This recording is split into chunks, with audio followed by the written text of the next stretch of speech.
The library door creaked open, and Lady Thea Pemberton felt her chest tighten. She pressed herself deeper into the corner between the tall mahogany shelves, hoping the shadows would swallow her whole. Her fingers trembled against the leather spine of the book she held. She knew that footstep. Heavy, confident, belonging to a man who owned everything in this house, including her fate. Lord Sebastian Thornwick entered the room with the lazy grace of a predator. He was a tall man with dark hair and eyes like winter storms. His title was Duke of Ashworth. His reputation was colder than December frost. Thea had been sold to him 3 weeks ago in a marriage arranged by her stepmother. 3 weeks of living in his grand estate. 3 weeks of trying to become invisible. She held her breath and did not move. Perhaps he would take what he needed and leave. Perhaps he would not notice her at all. Most people did not. Her stepmother had told her often enough that she was plain. Forgettable. A burden who should be grateful anyone would have her at all. "Your breathing changes when I enter the room," Sebastian said quietly. Thea's heart stopped. She looked up slowly. He stood at the entrance, but his eyes were fixed on her hiding spot. How had he known? She had made no sound. She had been so careful. I did not mean to disturb you, Your Grace," she whispered. Her voice came out small and broken. She hated how weak she sounded. "I will leave at once." She moved to step around the shelf, but he was faster. He crossed the room in 4 long strides and placed his hand against the bookshelf beside her head. His arm blocked her path. She was trapped between him and the books. The scent of sandalwood and something darker wrapped around her. Her pulse hammered so loud she was certain he could hear it. "You are not disturbing me," he said. His voice was low and rough, like gravel under silk. "Why do you run from me, wife?" Wife. The word sounded strange from his lips. They barely spoke. They had separate rooms. Their wedding night had been nothing but silence and space between them. She was his wife only on paper, a transaction completed, a duty fulfilled. "I do not run, Your Grace." She kept her eyes down. Looking at him felt dangerous, like staring at the sun. I prefer solitude." "Liar!" The word cracked through the air. Thea flinched. She waited for anger, for punishment. Her stepmother had taught her well what happened to girls who lied. But Sebastian only leaned closer. She could feel the warmth of him now. She could see the details of his cravat, the sharp line of his jaw, the small scar near his left eyebrow. "You fear me," he said softly. "Your breath becomes shallow. Your hands shake. Your eyes search for escape routes." He paused. Why? Because powerful men were dangerous. Because her stepmother's husband had taught her that marriage meant suffering. Because she had learned to make herself small and quiet to survive. Because no one had ever been kind to her without wanting something in return. But she could not say these things. So she said nothing. Sebastian studied her face for a long moment. Something shifted in his expression. The hardness softened just slightly. He stepped back and dropped his arm. The escape route opened. "You may stay," he said. "The library is yours as much as mine. Read what you wish. You need not hide from me, Lady Thornwick." He turned and walked to the large desk by the window. He sat down and pulled papers toward him. He picked up a pen.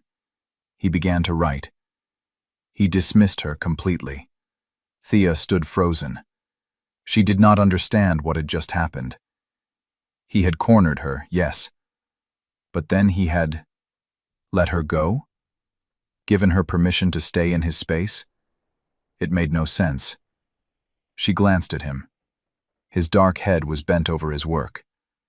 Afternoon light streamed through the window and turned the edges of his hair bronze. His shoulders were broad beneath his coat.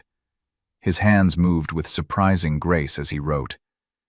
He did not look at her again. Slowly, carefully, Thea sat down in the chair furthest from him. She opened her book, but she could not focus on the words. Her mind kept returning to his question, "Why do you fear me?" and to his statement, "Your breathing changes." He had been watching her, noticing her, paying attention. No one ever paid attention to Thea.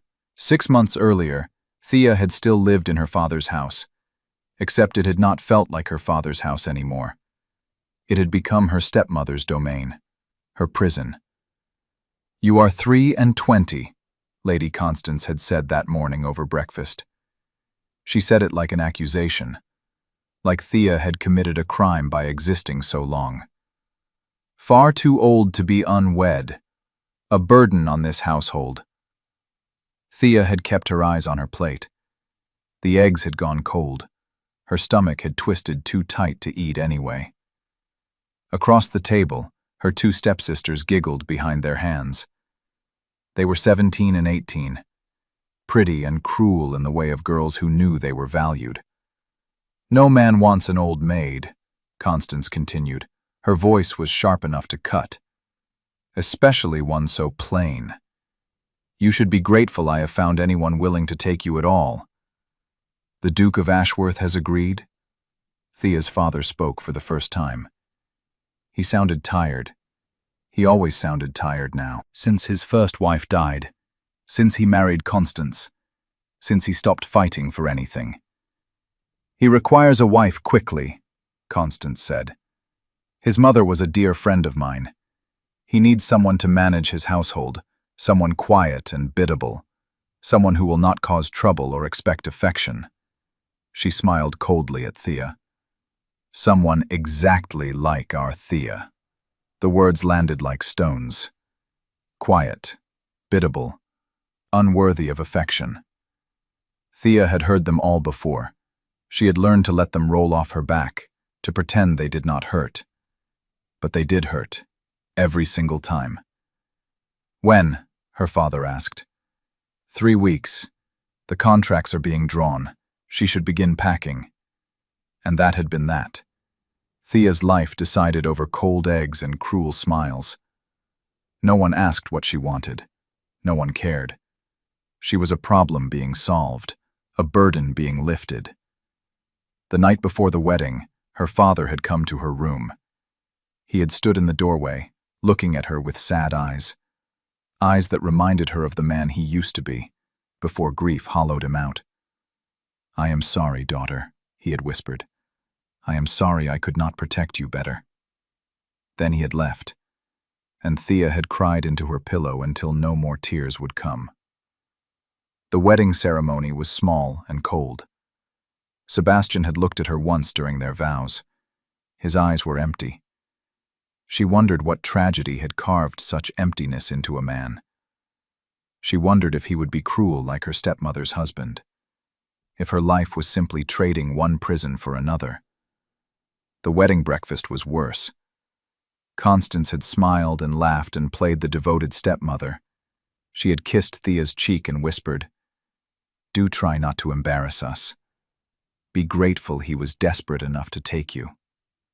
Thea had smiled and nodded. She had thanked everyone for coming. She had climbed into Sebastian's carriage and watched her father's house disappear behind them. She had not looked back. Sebastian Thornwick had not wanted a wife. He had wanted to be left alone with his grief and his duties and his empty house. But his mother's will had been clear. Marry before his 30th year or lose the duchy to his cousin. A stupid medieval rule, but binding nonetheless. So he had married. He had chosen the most undemanding option presented to him. A plain girl from a respectable family. A girl who would not expect romance or attention. A girl who would leave him alone. Except, she was not leaving him alone. Not in the way he had expected. She haunted his house like a ghost. He would catch glimpses of her in hallways, hear the whisper of her skirts disappearing around corners, find books left open in the library with careful notes written in margins.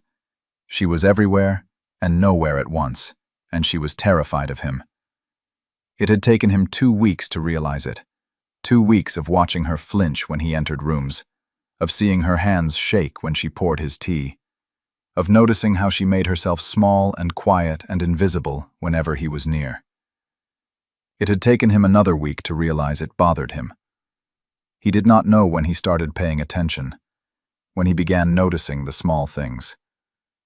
The way she was kind to the servants, how she had reorganized the library with surprising efficiency, that she woke early and walked in the garden before breakfast, that she had a small smile she gave to flowers but never to people.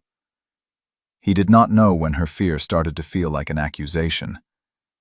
He had been alone for 3 years, since his parents died within months of each other, since his engagement ended when Lady Caroline decided she preferred a man who could still smile, since he had locked himself in this house and tried to forget how to feel anything at all.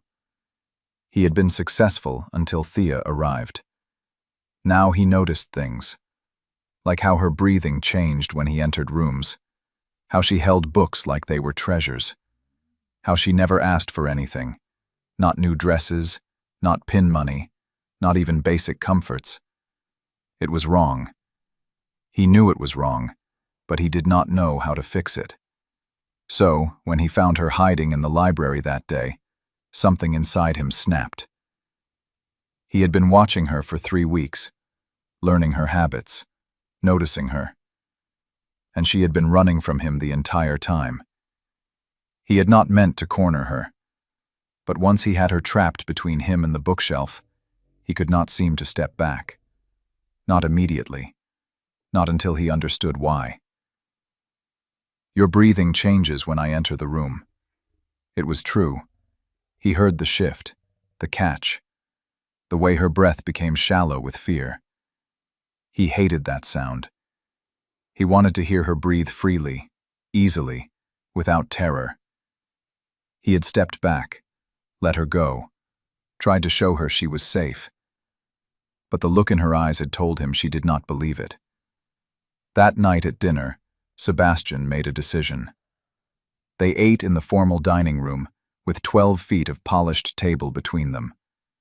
Thea sat at the far end, barely touching her food. She wore a gray dress that washed out her skin. Her brown hair was pulled back severely. She looked like she was trying to disappear. "Tomorrow we will dine together," he said.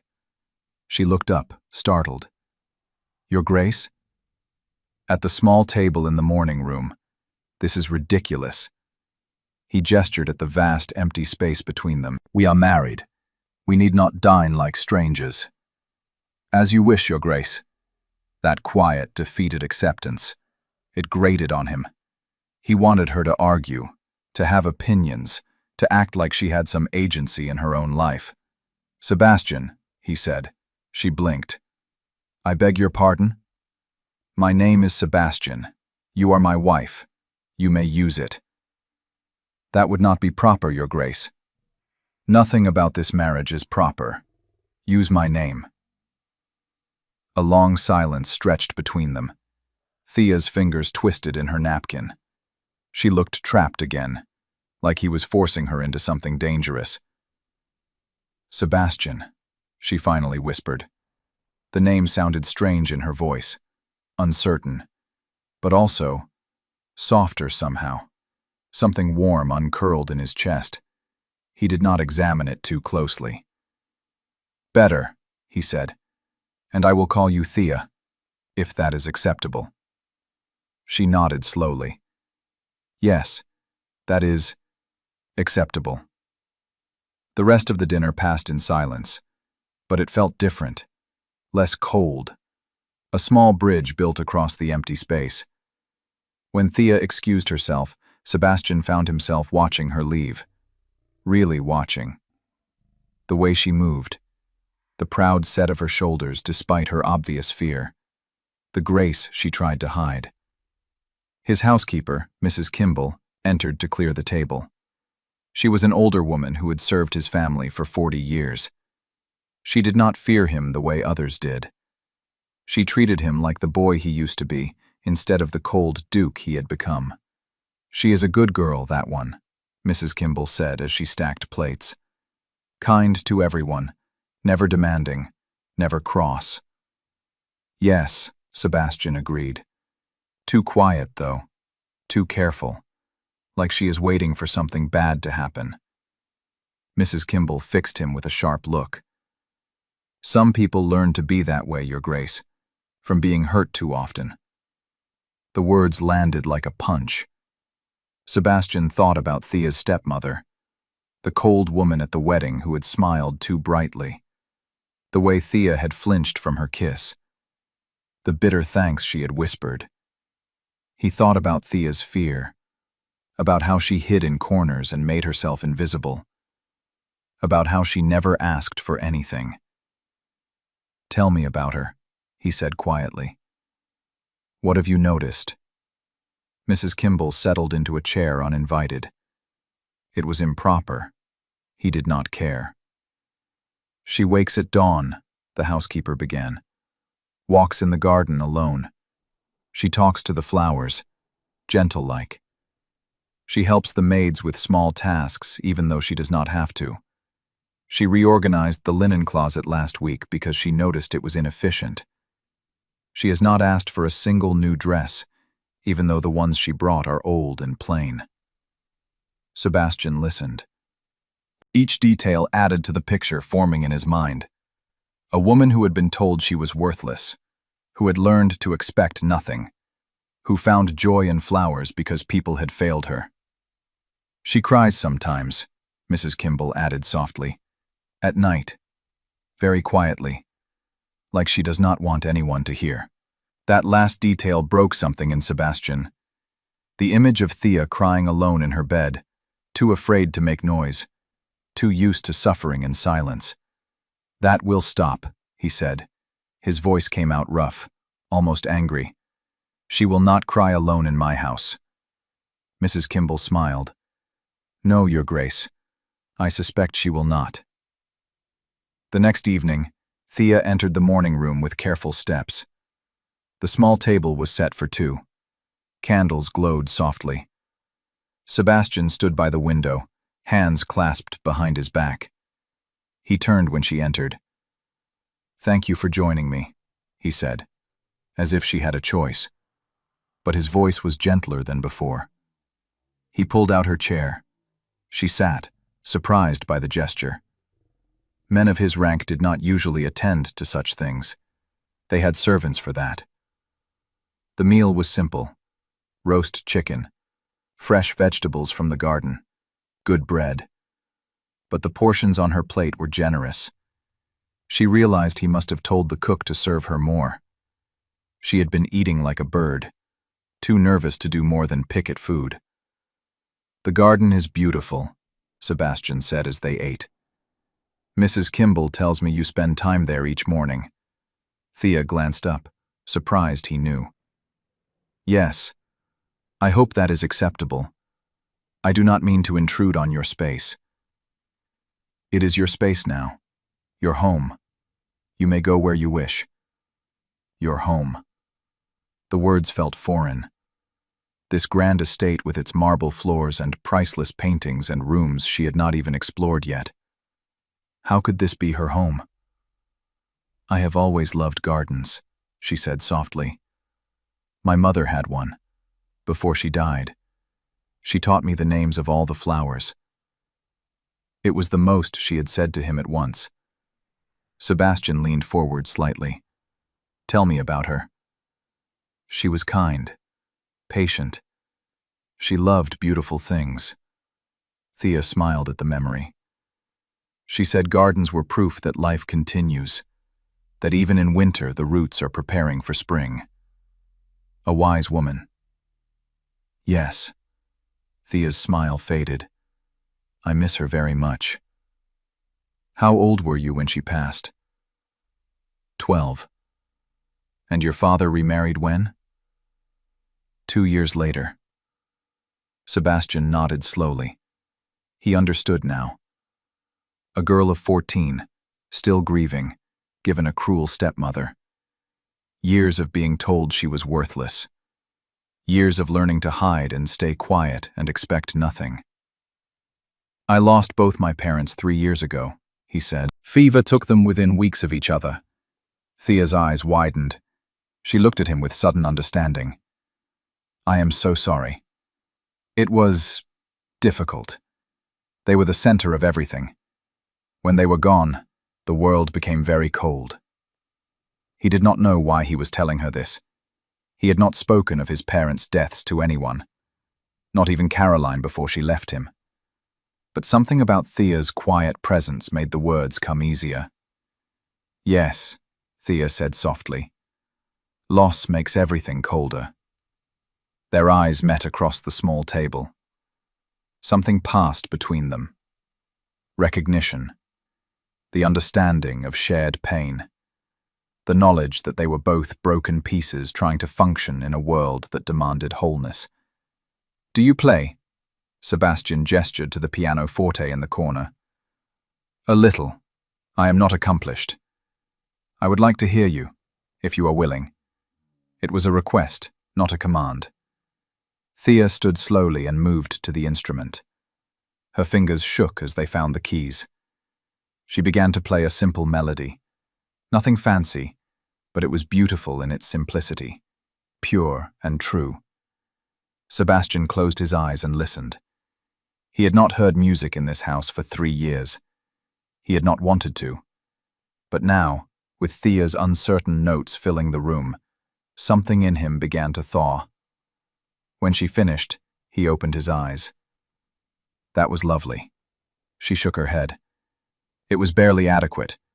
My stepsisters are far more talented. She stopped, looked down. Forgive me. I should not speak of them. Why not? It is ungrateful. They were kind to take me in after my father could no longer, after things became difficult. Kind. The word was bitter in the air. Sebastian heard what she did not say. That they were not kind. That it had been difficult. That she had survived something painful. Thea. He stood and crossed to her. She tensed as he approached, but did not flee. You need not hide your past from me. Whatever happened before, you are safe here. She looked up at him. Her eyes were wide and uncertain. Am I? The question hit him like a blade. Yes, I swear it. You do not know me. I am nothing special. I am not pretty or accomplished or interesting. I do not understand why you would make such promises. You think very little of yourself. I think accurately of myself. My stepmother made certain I understood my place. Anger flared hot in Sebastian's chest. Not at Thea, at the woman who had broken her spirit so thoroughly, at everyone who had failed to protect this gentle creature. Your stepmother was wrong, he said firmly. You are here because I chose to marry you, and now that I am coming to know you, I find I am glad I did. Thea stared at him. You cannot mean that. I do not say things I do not mean. He reached out slowly, giving her time to pull away. When she did not, he took her hand. It was small and cold in his. You are kind. You are thoughtful. You care for others. You find joy in flowers and books and simple things. These are not worthless qualities. They are rare and precious. A tear slipped down her cheek, then another.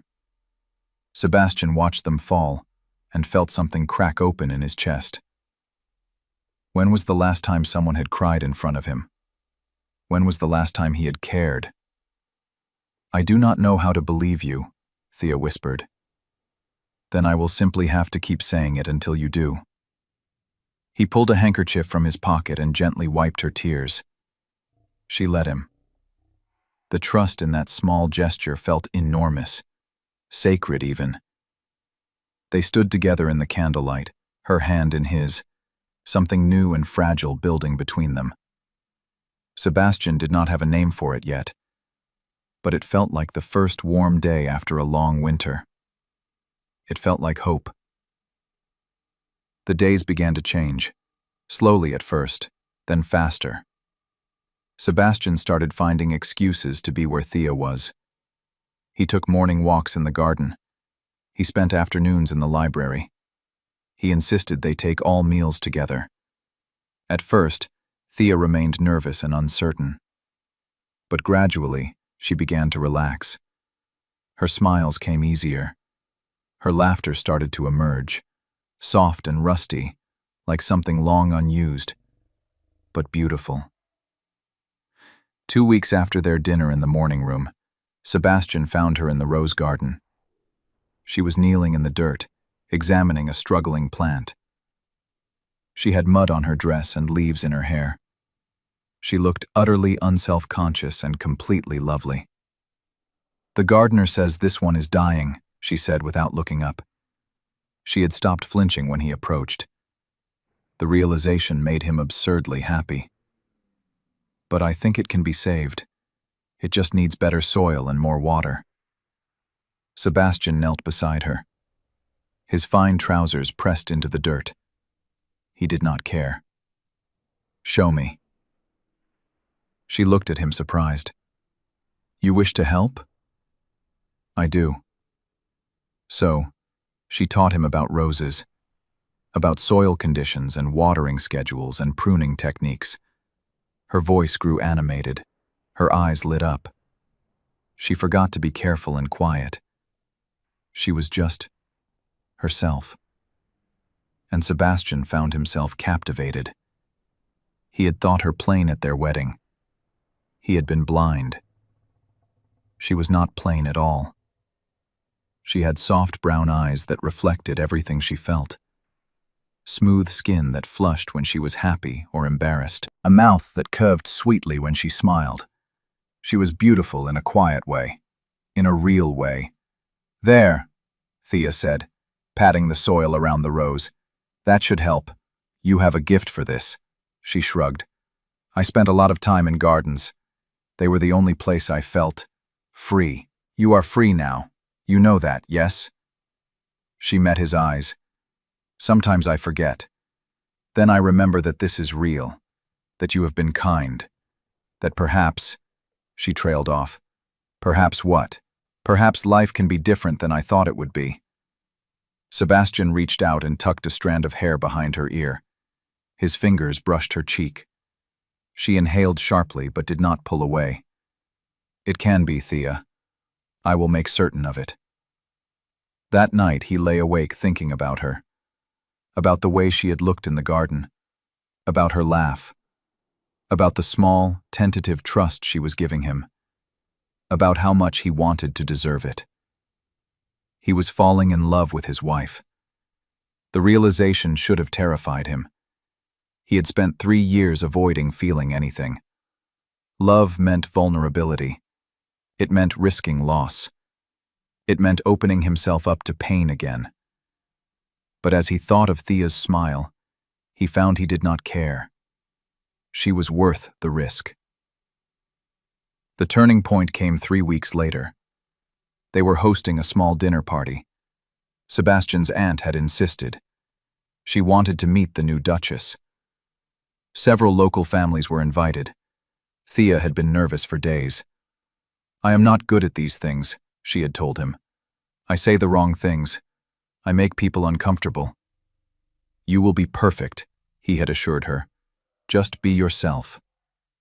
But as the guests arrived, Sebastian saw Thea's confidence crumbling. She stood in the receiving line, hands clasped tight, smile brittle. She was retreating back into the scared girl he had first married. Lady Ashton, a notorious gossip, looked Thea up and down. "So you are the new Duchess. How unexpected. I had heard the Duke would marry Lady Caroline." "Caroline and I were not suited," Sebastian said coldly. "Indeed. Well, I am sure Lady Thornwick will grow into the role. Eventually." The dismissal in her voice was clear. Thea was not good enough. Not pretty enough. Not accomplished enough. Thea's face went pale. Sebastian felt rage simmer in his blood. But before he could speak, his aunt Lady Margaret swept in. "How wonderful to finally meet you, dear," She kissed Thea's cheek warmly. "Sebastian has written such lovely things about you. He says you have transformed the library and the gardens. I cannot wait to see." Thea glanced at Sebastian, surprised. He had not told her about his letters to his aunt, about how he had described her kindness, her intelligence, her gentle strength. The dinner itself was worse. Lord Bramwell made snide comments about country girls being out of their depth. Mrs. Ashton compared Thea unfavorably to London ladies. Even Lady Caroline's name was mentioned several times, always with pitying looks at Thea. Sebastian watched his wife grow smaller with each comment. She barely touched her food. She spoke only when directly addressed. She was disappearing before his eyes. When the ladies retired to the drawing room after dinner, Sebastian excused himself early from the men. He found Thea standing alone on the terrace, staring at the dark garden. Her shoulders shook. She was crying. "Thea." She turned quickly, wiping her eyes. "I am sorry. I needed air. I will return. Do not apologize." He crossed to her in 2 steps. "Those people are cruel and small-minded. You have nothing to be ashamed of. I embarrassed you. Lady Ashton was right. I am not fit to be a duchess. I do not know the right things to say or how to act or—" "Stop." Sebastian took her shoulders gently. "Listen to me. You are exactly fit to be duchess. You are kind where they are cruel. You are genuine where they are false. You have more grace in your smallest finger than Lady Ashton has in her entire being. You do not mean that. You are just being kind. I have never been kind in my life. I am telling you the truth." He cupped her face in his hands, making her look at him. "You are extraordinary, Thea. I see it even if you cannot. And if those people make you feel less than you are, then they are not welcome in our home." "Our home?" "Yes, ours. Not just mine, yours too. And no one speaks to my wife that way in her own home." Something shifted in Thea's expression. Wonder, disbelief, the beginning of hope. "Why do you defend me?" "Because you are mine to defend. But I am nothing. You married me out of obligation. I married you out of necessity. I am defending you because—" He paused. The truth sat on his tongue, large and terrifying and absolutely certain. "Because I care for you. Very much." Thea's eyes widened. You care for me?" "Yes." "But how? Why? How could I not? You are everything I did not know I needed. You are light in this dark house. You are warmth in my cold life. You are—" He took a shaking breath. "You are becoming essential to me. And I cannot stand by while others hurt you." Tears streamed down her face, but they were different tears now. Not pain, something else. "I care for you too," she whispered. "I tried not to. I tried to stay distant. But you have been so kind, so patient, so—" He kissed her. He did not plan it, but suddenly his mouth was on hers, and his arms were around her, and she was pressed against him. She made a small sound of surprise. Then her hands came up to his chest. For a moment, he thought she would push him away. Instead, she gripped his coat and pulled him closer. The kiss was gentle, tentative. Both of them were out of practice, both unsure. But it was perfect. It tasted of salt from her tears and smelled of her rose soap. It felt like coming home. When they finally pulled apart, Sebastian pressed his forehead to hers. "Come with me," he said. He led her back into the house. into the drawing room where the guests waited. Conversations stopped as they entered. Everyone stared. Sebastian knew how they must look. Thea's eyes red from crying, his cravat askew. Both of them disheveled. He did not care. "Lady Ashton," he said clearly. "Lord Bramwell. I am afraid I must end the evening early. My wife is unwell." "Oh, how unfortunate," Lady Ashton said with false sympathy. "Perhaps she is not used to such refined company. She is unused to such poor manners," Sebastian interrupted. His voice was ice. "In the future, anyone who cannot treat my Duchess with the respect she deserves will not be welcome here. I trust I make myself clear." Shocked silence filled the room. No one moved. No one breathed. The Duke of Ashworth was known for being cold and distant, not for open displays of emotion or protection. "Sebastian," his aunt murmured, but she was smiling. "Good night," he said firmly. "My staff will see you out." He offered Thea his arm. She took it, trembling. Together they walked from the room. Behind them, the guests erupted in whispers. Sebastian did not listen. He had eyes only for Thea. In the hallway, she turned to him. "You just dismissed half the county on my behalf." "I did. They will gossip terribly." "Let them. You will be called whipped, besotted, ruled by your wife." "I am besotted. I am ruled by you." He pulled her close again. "And I do not care who knows it." Thea laughed. It burst out of her like music. Real laughter, free and joyful. "You are mad." "Perhaps, but I am yours." She looked up at him with shining eyes. "And I am yours." "Yes, you are mine, and I am never letting you go." He kissed her again, deeper this time, with all the emotion he had been holding back, all the love he had been too afraid to name. When they finally broke apart, both were breathless. "Come," he said. "Let me show you how much you mean to me." He led her up the stairs, to his chambers, not hers. She did not protest. She simply held his hand and followed. And for the first time since his parents died, Sebastian's heart felt full. The next morning, Thea woke wrapped in Sebastian's arms. Sunlight streamed through windows. She could hear birds singing.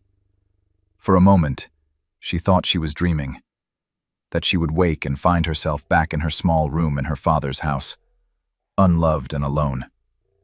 Then Sebastian stirred. His arms tightened around her. He pressed a kiss to her hair. "Good morning, wife." Wife. Not the cold title from before, but warm, possessive, loving. "Good morning," she whispered. "How do you feel?" "Like everything has changed." "It has." He rolled to face her. His dark hair was mussed. His eyes were warm. He looked years younger. "I love you, Thea. I should have said it last night, but I am saying it now. I love you." Her breath caught. "Truly?" "With everything I have." Tears pricked her eyes. Happy tears this time. "I love you too. I have been falling in love with you for weeks. I was simply too afraid to believe it was real. It is real. I am real. This is real." He kissed her softly. "And I am going to spend the rest of my life proving it to you." They stayed in bed longer than was proper, talking, laughing, learning each other. Sebastian told her about his parents, about his lonely childhood, about how grief had nearly destroyed him. Thea told him about her mother, about the cruelty she had endured, about how she had learned to survive by becoming invisible. "You will never be invisible again," Sebastian promised. "I see you. I will always see you." When they finally dressed and went downstairs, they found chaos. Lady Margaret was in the breakfast room, beaming. "Oh, good. You are awake. I sent the servants away so we could talk privately." "Aunt Margaret," Sebastian started. "About last night. Was absolutely perfect." She clapped her hands. "Do you know how long I have waited for you to act like a man in love instead of a cold statue? And you, dear Thea, you are exactly what he needs. Exactly what this family needs." Thea blushed. "I did not mean to cause trouble." "Nonsense. You caused a scandal, which is precisely what was needed. Those stuffy bores needed shaking up, and Sebastian needed to remember how to feel." She stood and kissed them both. "I am so happy for you, for both of you." After she left, Sebastian pulled Thea into his arms. "See, even my aunt approves." "Your aunt is unusual." "She is wonderful, and she is right. You are exactly what I need." The following weeks were like a dream. Sebastian courted Thea properly. He brought her flowers from the garden. He commissioned new dresses in colors that made her glow. He took her riding and on picnics and to the village. He introduced her to tenants as "my beloved wife," with such pride that she blushed each time, and Thea bloomed. She laughed freely now. She stated opinions. She made decisions about the house. She began to believe what Sebastian told her every day, that she was loved, that she was valued, that she was exactly where she belonged. One afternoon they were in the library together. Thea was reading in her favorite chair. Sebastian was supposed to be working, but he kept watching her instead, the way sunlight caught in her hair, the small smile that played on her lips as she read, the complete peace on her face. "You are staring," she said without looking up. "I enjoy looking at you. You are distracting me from my book." "Good." He crossed to her and plucked the book from her hands. "I have a better idea." He pulled her to her feet and led her to the very spot where he had cornered her months ago. The bookshelf where everything had started. "Do you remember this place?" "Yes. You told me my breathing changed when you entered rooms." "It still does, but differently now," she smiled. "Yes. Now it catches because I am happy, not afraid. I am glad." He pressed her back against the bookshelf gently. His arms caged her in, but this time there was no fear, only anticipation, only love. "I have thought about this moment many times, about having you here, about finally being able to do this." He kissed her deeply. She melted into him. Her hands wound into his hair. The library faded away. There was only them, only this. When they finally broke apart, both were flushed and breathless. "I love you," Thea whispered. "And I love you. More than I thought possible. More than I can express." He rested his forehead against hers. "You saved me, Thea. I was drowning in grief and loneliness, and you pulled me back to life. We saved each other. Yes, we did." But happiness is never simple. Trouble arrived one autumn morning in the form of a letter. Sebastian opened it at breakfast and his face went dark. "What is it?"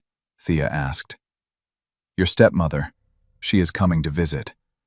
With your father and stepsisters."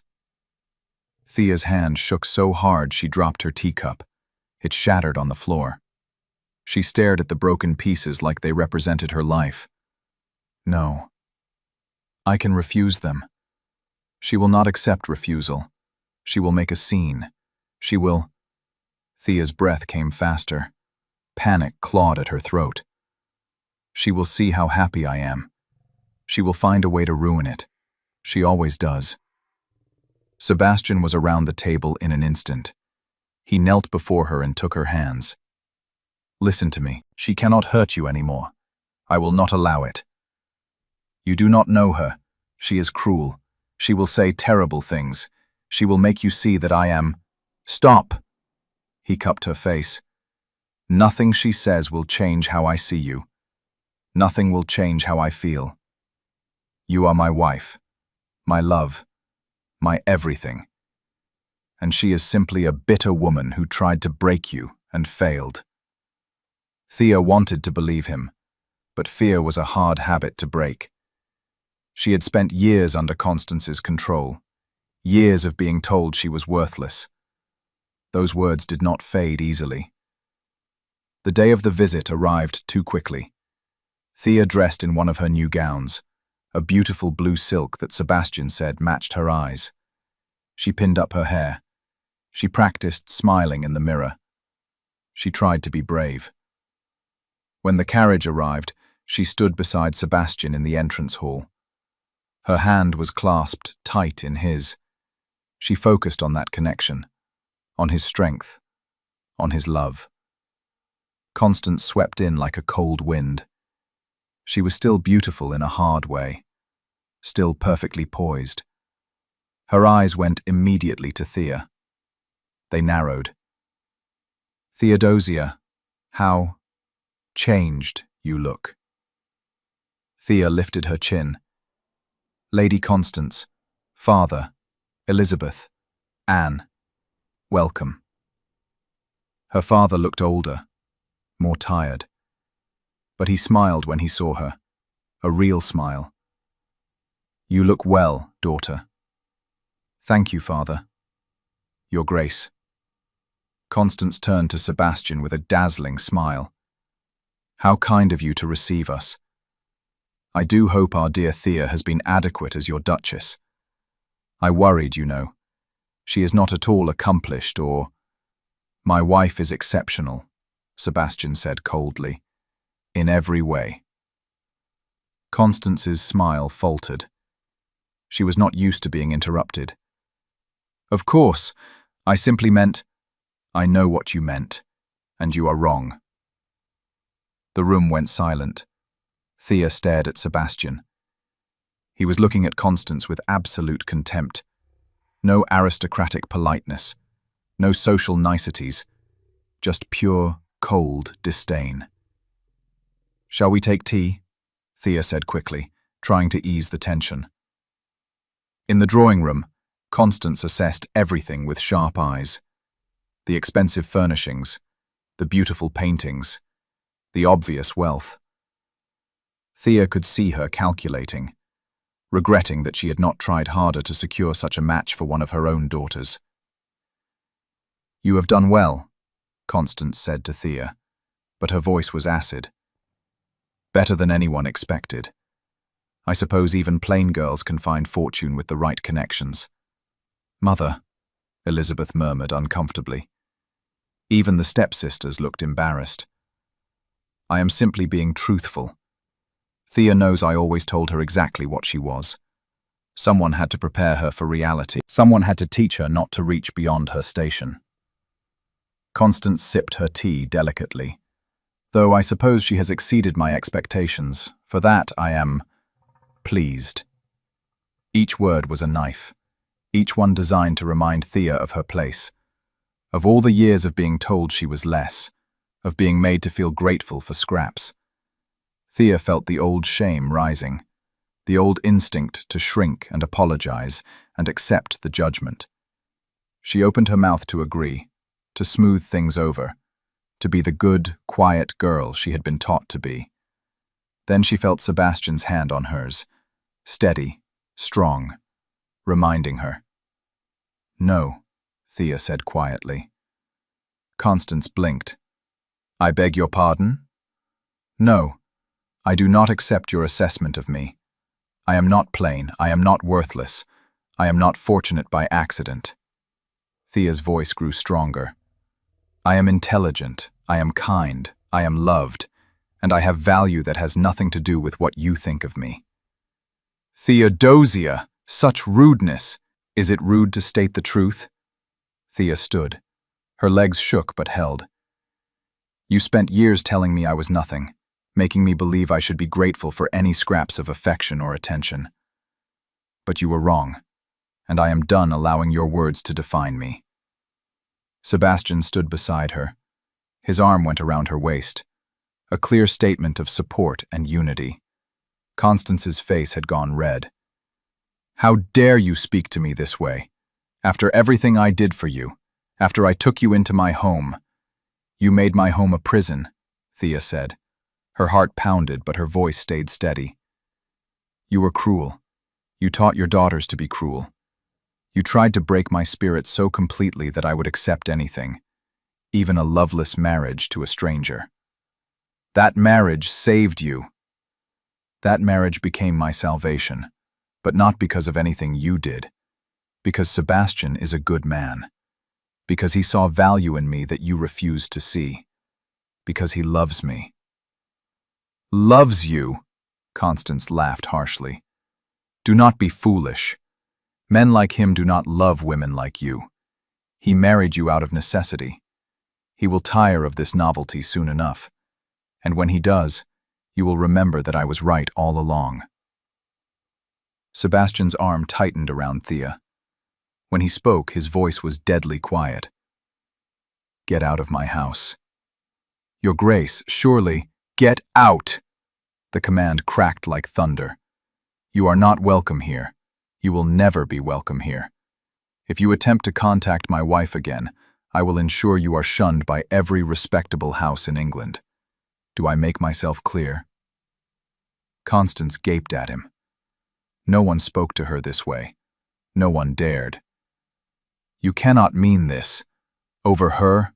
Over that plain little—" "Another word and I will do more than simply bar you from my home. I will investigate how you treated your stepdaughter. I will make certain everyone knows what you are. A cruel, jealous woman who tormented a child in her care." The threat hung in the air. Constance's face went pale. She looked at Thea, then at Sebastian, then at the door. She had lost. She knew it. "Come," she snapped at her daughters and husband. "We are leaving." Thea's father paused at the door. He looked back at her with sad, regretful eyes. "I am sorry," he mouthed. Then he followed his wife out. When the door closed behind them, Thea's legs gave out. Sebastian caught her. He lifted her into his arms and carried her to the sofa. He held her while she shook. Not with tears, with relief, with triumph, with the overwhelming realization that she was finally, truly free. "You stood up to her," Sebastian said softly, stroking her hair. "You were magnificent." "I was terrified." "That makes you even braver." Thea looked up at him. "Did you mean what you said? About investigating her?" "Every word. She will never hurt you again. I swear it." "She was right about one thing, though." Sebastian pulled back to look at her. "What?" "I exceeded her expectations." Thea smiled through her tears. "I found love. Real love. And I became someone I am proud to be. She tried to keep me small, but I grew anyway." "Yes, you did. You are a duchess now, my duchess, and you are loved beyond measure." "I love you too, so much. Thank you for defending me, for seeing me, for what? For being exactly who I needed, for being my home." Sebastian kissed her deeply, tenderly. When he pulled back, his eyes were bright with emotion. "You are my home too. I was lost before you, cold and alone and convinced I would never feel warmth again. But you brought light back into my life. You taught me how to love again, how to be human again. We healed each other. We did. And we will continue to heal. Together. Always." 3 months later, Thea stood in the garden looking at the rose she had saved. It was thriving now, covered in blooms, proof that broken things could be mended, that with care and love, even dying things could flourish. "There you are." She turned to find Sebastian approaching. He had been in London for 3 days on business. She had missed him terribly. His face broke into a smile when he saw her. He crossed the distance in quick strides and pulled her into his arms. "I missed you," he said against her hair. "And I missed you." She pressed closer, breathing in his familiar scent. "How was your trip?" "Tedious, boring, endless." He pulled back to look at her. "But I have news." "What news?" "I have been meeting with solicitors. About your father." Thea tensed. "Why?" "Because I wanted to understand the terms of your stepmother's marriage settlement. And I wanted to know if there was any way to free him from her influence." "Sebastian, you cannot." "I already have. I paid off his debts. Quite substantial ones, it turns out. Your stepmother had been bleeding his estate dry. He was trapped. But now he is free, and he has asked if he might visit you, alone." Thea's breath caught. "My father wants to see me." "Very much. He wrote you a letter. He apologized for failing to protect you. He said he was a coward and he does not deserve your forgiveness. But he hopes you might allow him to try to be your father again." Tears streamed down Thea's face. "You did this for me." "I would do anything for you." Sebastian wiped her tears gently. "You deserved better from him, from everyone. I cannot change the past, but I can try to give you a better future." "I already have the best future. I have you.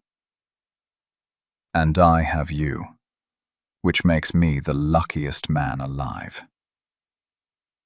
They stood together in the garden, wrapped in each other's arms. Around them, the roses bloomed. The sun shone warm. Birds sang in the trees. Everything was alive and growing and beautiful. "I have more news," Sebastian said after a moment. "What is it?" "Mrs. Kimball thinks we might need to prepare a nursery soon." Thea pulled back to look at him. "What? How would she?" Then understanding dawned. Her hand went to her stomach. "Oh." Sebastian's eyes were bright with hope and joy. "Are you?" "I think I might be. I was not certain yet. I wanted to wait to tell you." "A baby. We are having a baby." "Are you happy?" "Happy?" He laughed and spun her in a circle. "I am ecstatic, overwhelmed, terrified, overjoyed." He set her down gently. "We are creating a family, Thea. A real family, built on love." "Yes, we are." Sebastian knelt before her and pressed his ear to her still flat stomach. "Hello, little one," he whispered. "I am your father, and I love you already. So very much. Your mother and I will give you everything. Love, safety, warmth. All the things we did not have. You will never doubt your worth. Never question if you are loved. Because you are. You are loved beyond measure." Thea ran her fingers through his hair, her heart so full she thought it might burst.